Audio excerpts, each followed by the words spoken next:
Okay, good morning everybody. I will start the meeting of the 27th of June. Taku will help lead us. We will all join him in karakia, obviously.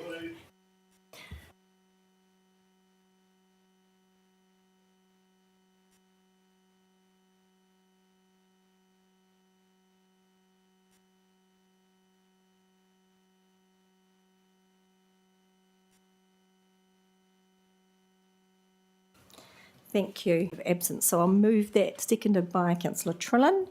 All those in favour? All those against? Carried. Now we've got 5 public speakers this morning. Welcome everybody. Nice to see everyone. First up, we've got Michelle. We're not meant to clap, kids, but never mind. You can wait till the end. Oh yes. So you've obviously got 5 minutes or 4 minutes if you want a question. Mari's joining you. That's okay. That's okay.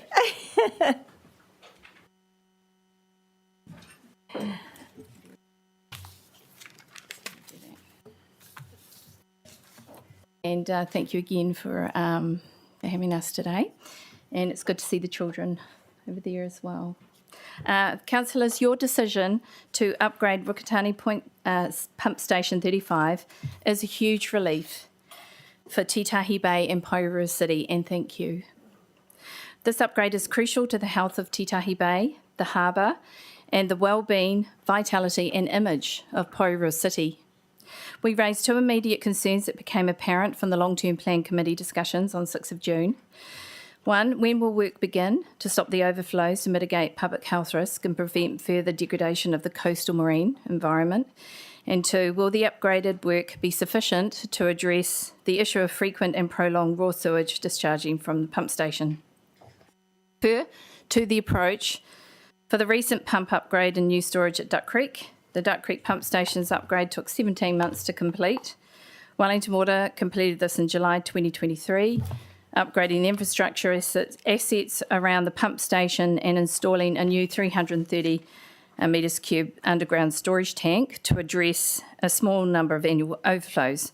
The tank holds excess water in times of heavy rain and then releases it into the network at a steady rate when the rain eases and significantly reduces the risk of any overflows in the network, and has improved the water quality in Duck Creek and the inlet, and this is great for Duck Creek. There are 2 pumps situated at either side of Titahi Bay, Vella Street and Rukutani, that overflow more than Duck Creek. Vella Street is older than Duck Creek, and Rukutani has the highest overflow volume and duration of untreated sewage than any pump station, constructed or unconstructed overflow point in the network, and overflows a staggering 3,818 litres per annum more than Duck Creek. You'll find that in the assessment effects report. Duck Creek overflows do not compare in volume or duration of untreated waste to the environment and does not have the large recreational use and potential risks to human health, but was upgraded before Rukutani and Vella Street. Was funding more readily available as the Mayor was formally engaged in the Duck Creek development, and that she lives in the same affluent area, unlike the effluent area that Titahi Bay is fast becoming. Vella Street and Rukutani pump stations are not gold-plated nice to have. They are toxic ticking time bombs. Given the urgency of the situation, we, the community, are looking forward to the councillors honouring their commitment and seeing work get underway this year to a standard as good as Duck Creek, if not better, for upgrading Rukutani Pump Station, to ensure the long-term health and vitality of our natural environment, to protect marine biodiversity and public health, to guarantee the environment we pass on to our next generation will be better than the one we grew up in. And when the decision is made and the upgrades begin, we look forward to reading this in our local paper, the Kapimana. As why would you not want to celebrate your decision to saving one of the most highly used, popular and beautiful beaches in the Lower North Island? The Don Post writes about it all the time, and they've even written about it this morning. So we'd like to see it in our own local paper. That would be very good. Thank you. This is from Michelle and Mari, and we request this presentation is included in the minutes. Any questions? Thank you, Michelle and Murray. Yes, one from me. I can assure you the Mayor did have nothing to do with Duck Creek. I am one vote at this table. I have not the power to change anybody's ideas, and everything that we get comes from Wellington Water in the right order. So I did not have anything to do with that. Any questions? Any questions, anybody else? No. Thank you very much. We only made that comment, Anita, because you said at the last meeting that you were a mayor that governed for the whole area, not just for Titahi Bay. I do. Just noticed that you lived in the area of Duck Creek. So good that Duck Creek's been done. Born and bred in Porirua, grew up in Parramatta, so yes. Anyway, thank you very the whole much, city. everyone. Thank you. We will now have a Titahi Bay School. Who's coming up for us?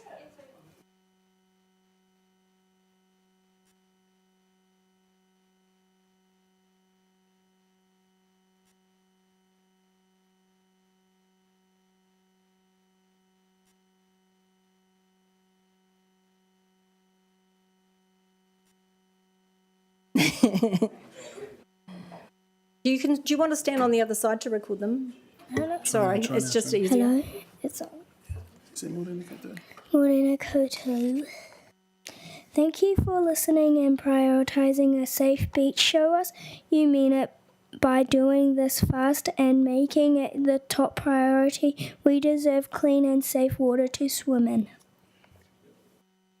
Thank you very much. Is it you the only speaker? Yes. Thank you. No? Oh. Okay. Thank you very much.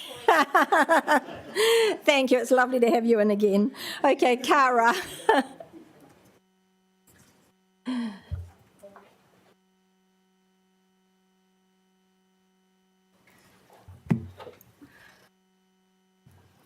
Kia ora, tēnei te mihi ki a koutou katoa, I te rangatira, Mayor Baker, kia ora, Wendy, councillors, Uncle Tuck, Ngāti tō whānau, koutou mā, tamariki.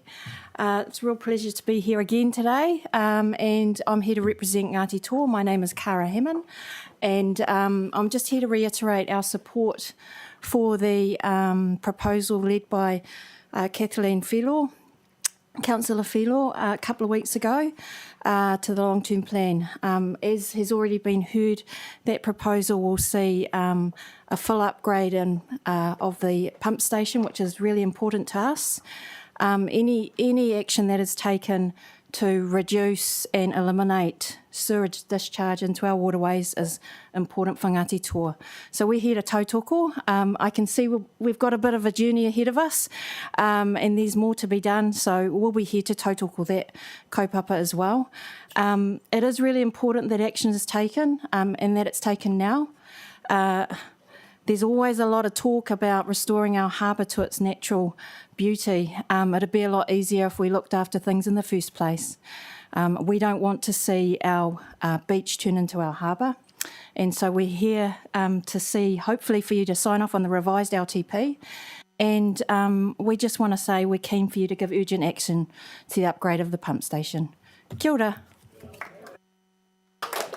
Any questions? Obviously not. Thank you.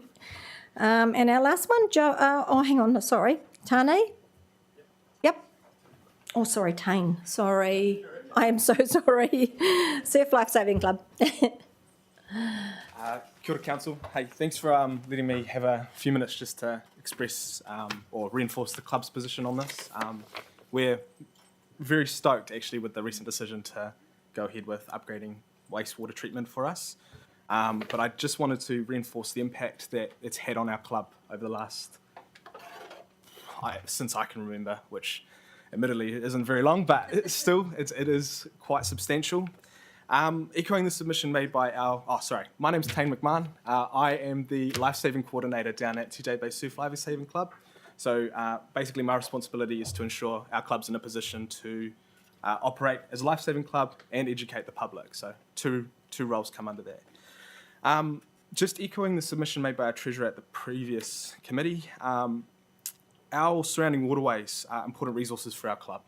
Without the water, there wouldn't be us, basically. And it's been pretty tough seeing it hammered by the wastewater discharge over the last, again, X amount of years. I can't give you an exact number. But our members, which includes close to 100 volunteer lifeguards, put significant time and effort into that beach. And it is frankly unfair to educate the public about the dangerous water quality to unknowing swimmers trying to make the most of our beautiful beach. This is not something that I think our volunteers should be responsible for or should need to deal with in the first place. The night before, because they've been discharged from the treatment plant, it's not a good look for the bay as a whole. One of the most impactful including beach education, local school programs, swim school partnerships, junior sports programs, and our club snippers program, which there is still an open invite if you guys want to come and have a look at that when that's running in the summer. But these events are focused on educating these young people on how to safely interact with the ocean are disrupted when the water quality is deemed unsafe. We've previously had to cancel some portions of these programs and often causing those students scheduled to miss out on those important life-saving education programs. This has been an issue for years. We were heartened to hear of your commitment included in the long-term plan regarding the funding of the pump project and wanted to stress that it is important this remains a priority into the future. Ensuring the water quality of the bay and neighbouring harbour goes a long way to ensuring our community is safer. We can help you with all the other stuff we do as a surf lifesaving organisation, but we need you to do your part in making sure the beach is safe to swim in. Happy to answer any questions. Thank you. Any questions? No. Thank you very much. Go Kelly.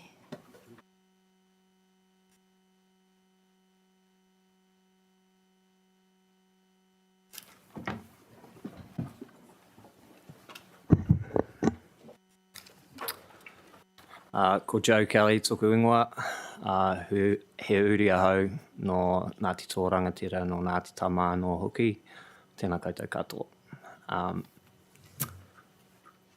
Following the LTP public forum on the 6th of June, I stayed and witnessed the debate deliberation where the amendment was passed to upgrade the Rukatane Point pump station to prevent further environmental vandalism from happening in our moana. A couple of points were raised which I would like to speak to. Number one, there was some doubt shown by people present in the room that the pump station upgrade might not actually fix the issues causing the raw sewage releases. We know that the pump station does not have the capacity to pump peak wet weather flows. It's likely that the capacity of the pump station needs to increase by 2 to 3 times the current flow. This will directly stop the release of raw sewage into our moana.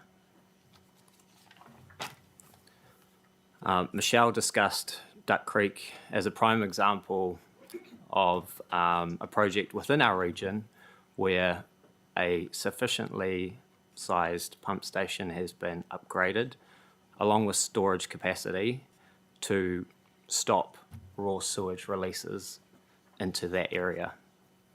And they did it within 17 months. This is a great example which we would like to see replicated. My second point focuses on the thought that putting money into fixing pipes, i.e. stormwater ingress into the sewer network, may be a better use of the money. To do so would be tens of millions, if not more. We likely don't have the money to do that, nor the time. The pump station upgrade is an easy win for Council and Wellington Water.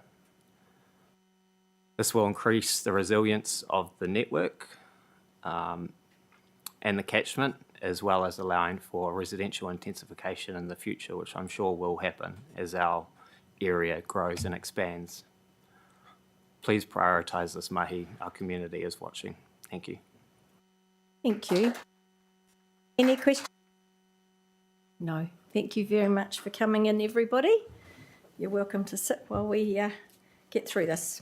So, conflicts of interest declarations, and I remind everybody about the adoption of the alcohol fee bylaws, so we do have to say that.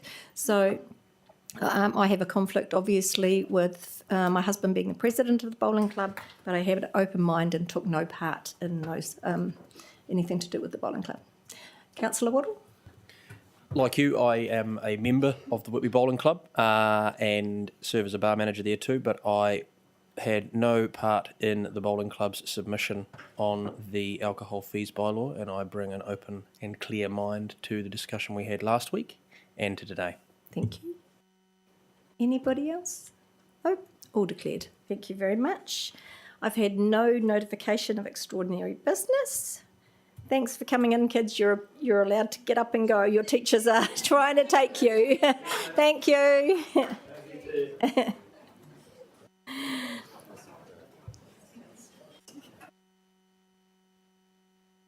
Thank you. See you. So we go to confirmation of minutes from the council meeting from the 30th of May. I will move that. Do I have a seconder? Councillor Leggett. Any issues for anybody? All those in favour? All those against? Carried. I move to the report of the Mayor. It's been another really busy month. I officially opened the renovated Mana Medical Centre building at the beginning of the month. We've had the final New Zealand ballroom dance event at the arena. Sad to see that go, but moving into town. Porirua Business Month started and we've had an amazing month. I've been to the Wahine Paving the Way in Business, the Amatoa Meeting the Buyers event, Love Local, the Foodstuffs Emerging Supplier, Pacific Navigator event with John Fiso, Business After 5 with Barbara Kendall, the Economic Update with Brad Olsen. Unfortunately, I missed Tuesday nights as I had another event on. I joined Taku and with the Kaumātua to bless the 8 homes in Wakaama Street. I went to the Ngāti Toa event to hear Minister Willis and Minister Potaka. The Mana Arts Society art opening, came home with a painting. Citizenship, we had another 58 residents through from 22 nationalities. We've been to the Winning Pulse Games. We've met with the Sir Graham Dingle Foundation about their courses going through in Porirua. I've had the Pacifica Leadership Symposium and Career Expo. Ross and I attended the LGNZ Infrastructure Symposium. I went to Government House for the Duke of Edinburgh Golds Awards. Kylie and I and who else was there? I'm sure you were there, Mose, who I didn't see. Went to Remembering Brook, the fundraising event for suicide prevention. The Plymouton Midwinter Dip, most people went there, I think. Some great costumes, but none of us got in the water. I spoke at the Ferns Disability Group at Pātaka last Sunday and went to their Eid Murak celebration at Sky Stadium with the Muslim community. Kylie and I joined the Inner Wheel group for their changeover of their president. Whānau Centre event with Kathleen and Kylie for Minister Willis and Minister Potaka. Kathleen and I went to the winter exhibition start at Pātaka, which was great, last Friday. We had all the High Commissioners out at the carver ceremony. And then the development teams played before the Central Pulse on last Sunday. We did the medal ceremony for that. Rotary changeover I did on Tuesday night, where we had Colin White sworn in. Yesterday I did the planting in Plymouton with the Friends of Taupo Swamp. They've planted 50 trees in amongst all the 15,000 small ones now. And then this morning we did the kaitahi blessing that Callum and Taku did. And tonight we've obviously got the official opening. Taku, report from you? Just to add to those, I just want to let Council know about the sad passing of Auntie Kahu, who was an outstanding leader for us, died at around 93 years old last week, a couple of weeks ago. So she'd be really, really missed within our fraternity, within our community, in our iwi. She was the staunch of following protocol to the T, and we need those people to remind us of certain things. The KO blessings have been full on, particularly here and in the hut. And also had the ambassadors, a combination of about 8 ambassadors and their families a couple of weeks ago, who wanted to go and have a look at some of Ngāti Toa sites of significance. And yeah, we got the next opening of Kaitahi tonight. Kia ora. Thank you. Yes, Auntie Kahu was busy around the table in Nick's days and beforehand. She did a lot at the table, so yes. She did. Yeah, it was nice to catch up for that. I've got no petitions, so we move to committee recommendations. Councillor Leggett for Te Puna Kōrero 6th of June. Yes, the Te Puna Kōrero 6th of June committee recommendations. I'd like to move those with a change to recommendation 10.1.2, clause 1. It'll be 2027-28 instead of 2028-29. So I'd like to move those recommendations with that change. Seconded by Councillor Trillin. Everybody happy with that? All those in favour? All those against? Carried. Councillor Trillin, 20th of June. Thank you, Mayor Baker. I would like to move that Council adopts the committee recommendations of Te Puna Kōrero from our 20 June 2024 meeting. Seconded by Councillor Ford. All those in favour? Aye. All those against? Carried. 11.1, adoption of the long-term plan. I will move it to put it on the table. Seconded by Councillor Waddle. I'm going to ask Warren Allen and then Sam Nicol to come up. So Warren, we'll start with you. You all know Warren leads our Audit and Risk Committee. Thank you very much, Mayor and Morena councillors. Thank you for the opportunity to principally introduce the work that the Audit and Risk Committee has done on this long-term plan. And I will comment principally on the process. And I would like to reiterate what the Mayor said in her covering note for the long-term plan. This has been by far the most difficult long-term plan ever undertaken by this council and indeed all councils across New Zealand. This has been known across the country as the water LTPs, and it's very clear that the public were saying to councils across the country that it was time to invest in improving the water infrastructure. And to do that, councils really have a limited number of levers. You know, they can borrow more money, but then many of them are faced with, well, all of them indeed, are faced with strict borrowing criteria, and many of them are getting close to the limits there. They can increase rates, which they've had to do, and the other lever is that they don't totally fund depreciation, and many councils are in that. And I can say that Porirua have done a great job of balancing that out. It's a very tricky process to work with those quite blunt levers that you have to fund what's necessary in terms of the water infrastructure. The other important thing is transparency. And this council has done a great job in communicating the key points, you know, particularly around the reforms and around the areas that required work within the city boundaries. And this has been achieved by really early involvement with the strategy and communications team. And the consultation document was a success. And it certainly had a large increase. I think somewhere in excess of 500 people this time round submitted on the consultation document. And that's a credit to the community, a credit to the council, in that they have put out a document that communicated very clearly the priorities being sought by the council. Also, with the introduction of video submissions, that was very successful, and with around 200 people using that approach, the new approach was a real success. So, the community have been very involved, and I had the pleasure of being at the TPK meeting on the 6th of June and listening into that debate. And the community have been listened to and have been involved in the development of this long-term plan. Audit and Risk Committee had it on its agenda many times, right from when the work started back last year.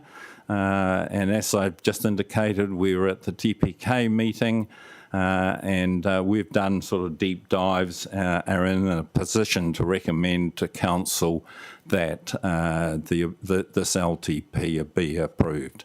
I see Sam Nicole and his team from EY, the external auditors. One of the process points that this council followed really well was to make the decision to have the consultation or the consultative document audited. That was not followed by all councils throughout the country, and some of them have got into some late issues because of that.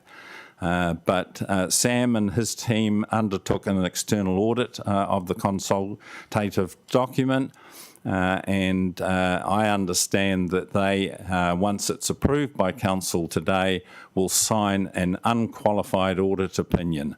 There's three what the auditors call emphasis of matter. Because the environment of doing this LTP was so confusing and difficult, there's three items of which the auditors in their report draw attention to. This is quite normal and quite consistent throughout the country. So unqualified audit opinion, again, not all councils are receiving that. So Mayor, very happy recommendation from the Audit and Risk Committee that this LTP be approved. Thank you. Thank you. Happy to answer any questions. Okay, we'll go to Sam first. We've got a copy of your auditor's report in front of us. So, Sam. Good morning, Mayor and Councillors. Thank you for having us this morning as you deliberate on the LTP, and apologies, overlapping commitments meant I was unable to attend in person. So I think Warren summarised it really well. We're at the culmination point of a very significant and challenging work stream and putting together the 10-year long-term plan for 2024-25 to 2034. And so we've completed a successful process, but it's really fitting at this point just to take stock of the work and challenge that officers and council and the community have navigated in a time of uncertainty and change. We've concluded our work on the long-term plan subject to Council's deliberations this morning. And as Warren identified, you've been tabled with a copy of our draft unqualified report. And so we have three areas which we'll emphasise in that report, and they're the same areas that we emphasised in the consultation document. And they relate principally to the following. One, the long-term plan has a very significant uplift in the capital work that Council will do over the coming 10 years, much greater than what it has done in the past. With that comes the risk of being able to deliver all that work as planned, which the long-term plan is modelled on. Council's taken a number of steps, particularly with Wellington Water on the water aspects, to ready itself for that work and will continue to do so. But our report just highlights that the planning is predicated on delivering that planned work program, which will happen in the future. The next one is the Porirua, Eastern Porirua development funding, supported by HUD and Kāinga Ora.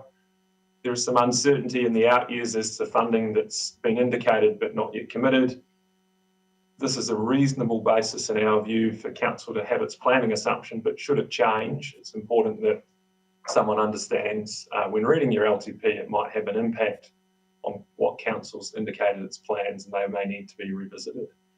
That takes account of the best information available as you deliberate on the long-term plan. So we think it's appropriate but useful for our report to direct readers to that amongst the other information in the long-term plan. And then, as Warren described, it's been very much a waters LTP, and our third emphasis of matter just highlights that a lot of the planning assumptions related to waters are based on aged information that's supplemented by ongoing work to understand and manage those assets. And so should that information that future work identify new information, council's current plans around timing of capital renewals and what work it should prioritise may need to be revisited. So there's some inherent uncertainty in that. So each of those matters we consider are relevant to direct a reader of your long-term plan to understand the key assumptions council's made. We're very comfortable with the fulsome and transparent extent of disclosure on those matters, but overall the LTP process. And as I said, we're in a position to issue an unqualified opinion on the long-term plan if adopted in the form you're deliberating on today. Thank you, Sam. Okay, councillors, any questions or comments? I will take either. Anyone? Kathleen.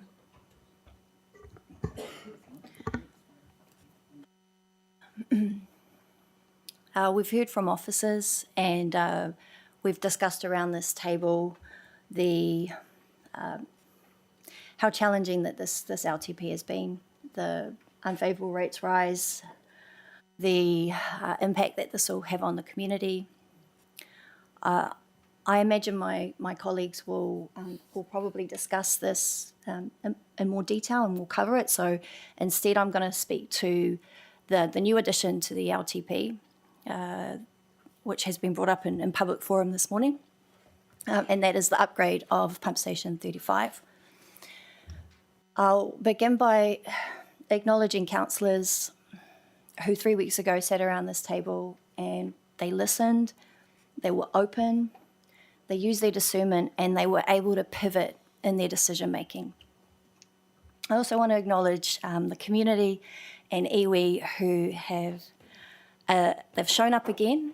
They're obviously very passionate as well about our city and our beach, and you've delivered clear messaging. And to that I'm going to speak to 3 points that I heard. The first is that upgrading this pump station is an effective approach.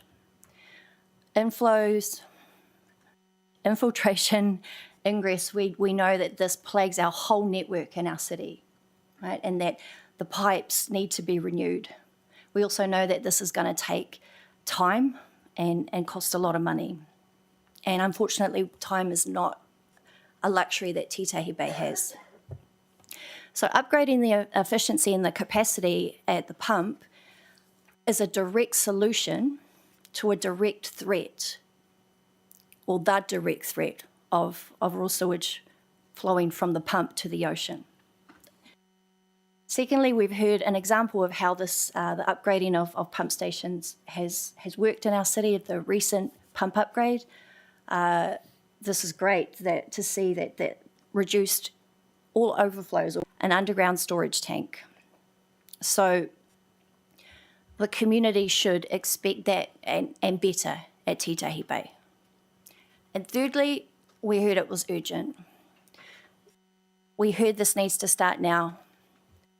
We heard you don't want to be mucked around, and we don't want to muck around either. Engineer of the Commissioner of Works, and this engineer reported, I'm astonished that the public outcry over the intermittent pollution of Titahi Bay Beach has not been louder than it has been. I visited the pump station and found the whole of the sewage flowing down the beach owing to an electrical fault, a disgusting sight. Even though it is rather comforting to know that the children who will undoubtedly play in the pollution tolerated by one department will have Sparrow will ever have.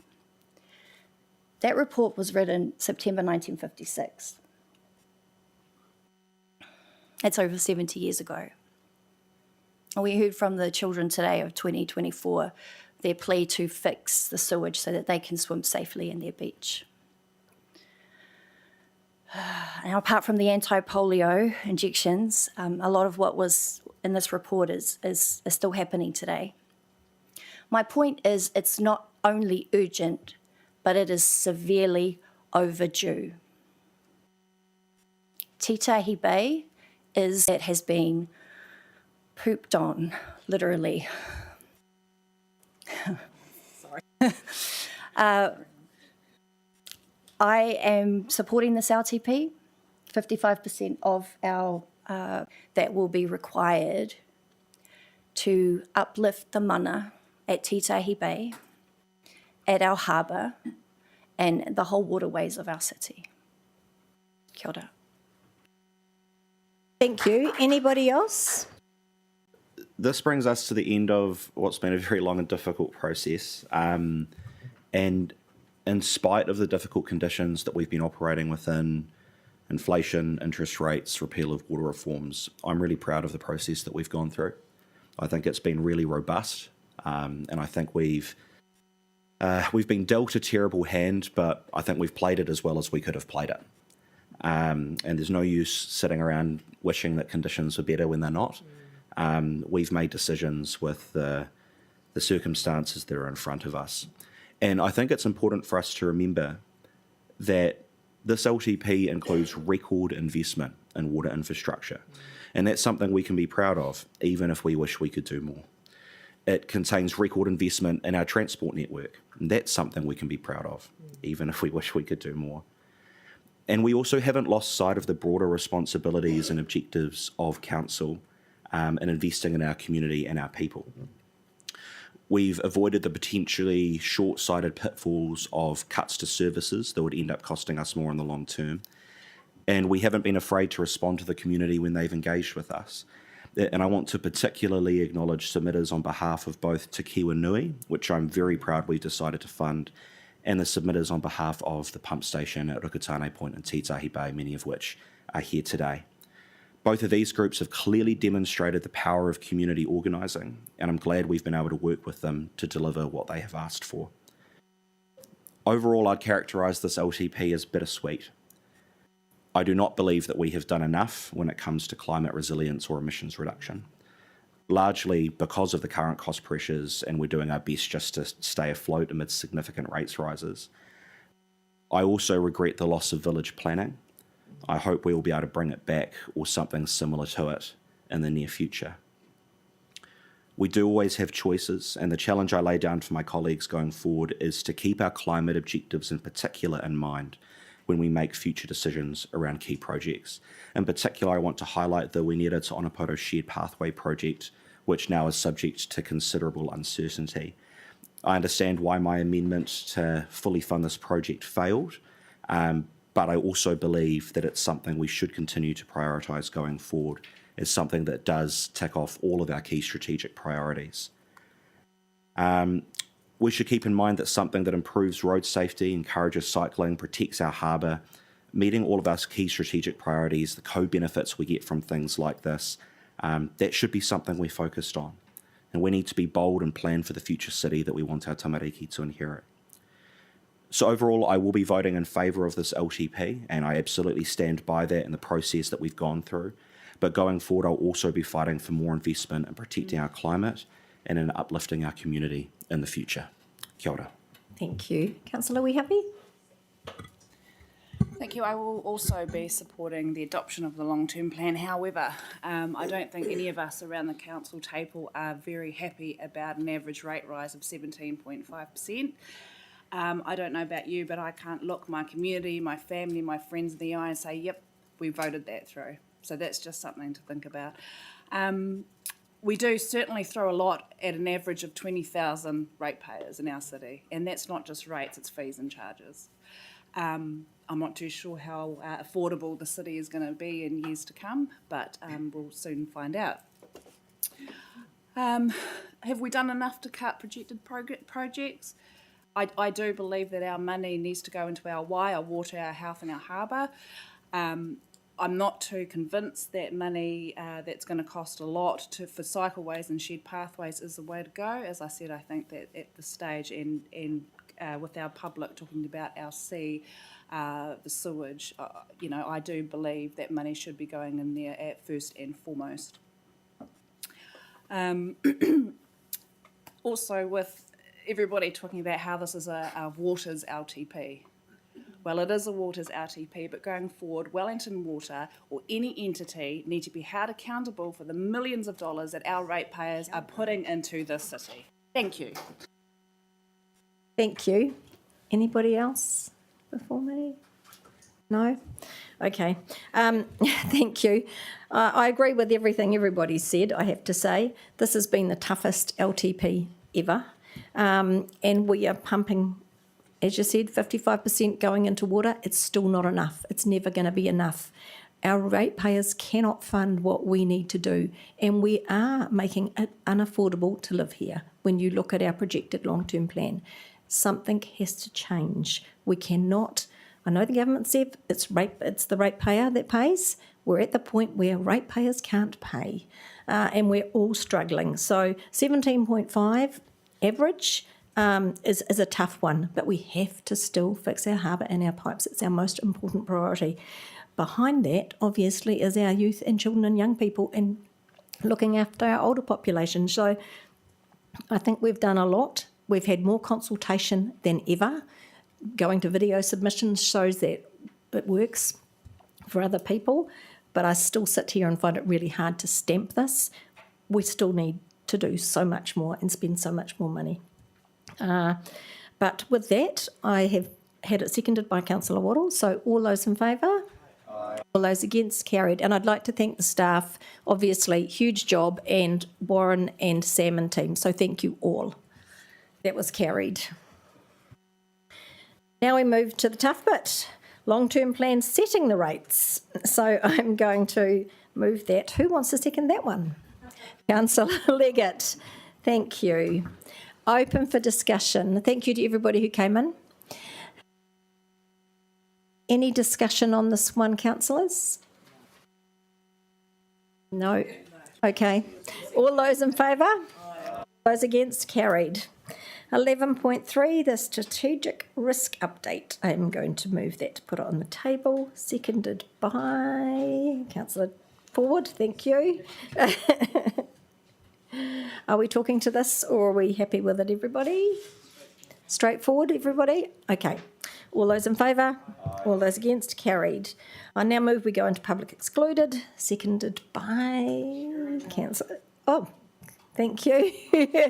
Oh, you're scratching your nose. Are you? No, Mose? Yeah, you've got it, Mose. Okay. So I'll just wait for the door to be shut and offline.